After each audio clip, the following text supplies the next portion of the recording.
మాట్లాడాం. కారం Bhaskar, CPM party Polavaram మండల కార్యదర్శి. ఈరోజు రాష్ట్ర వ్యాప్తంగా ఆశా వర్కర్ల కనీస వేతనాలు ప్రభుత్వ ఒప్పందం చేసుకున్న దాని మీద జీవో విడుదల చేయాలని రాష్ట్ర వ్యాప్తంగా విజయవాడ కేంద్రంగా అలంకార సెంటర్లో ధర్నా పిలుపునిచ్చింది.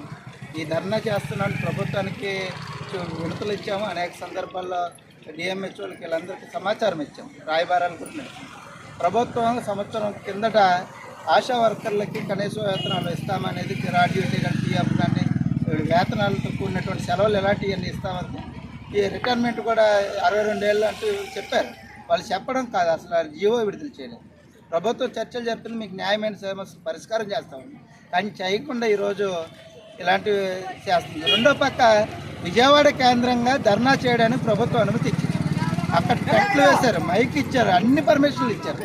కానీ కేంద్రాలు అసలు రావాల్సినటువంటి వాళ్ళని మండల కేంద్రాల నుంచి రానివ్వకుండా పోలీసులు నిర్బంధించారు. రాత్రి 11, 12 తెల్లారి గంటలు కూడా వెళ్ళారు.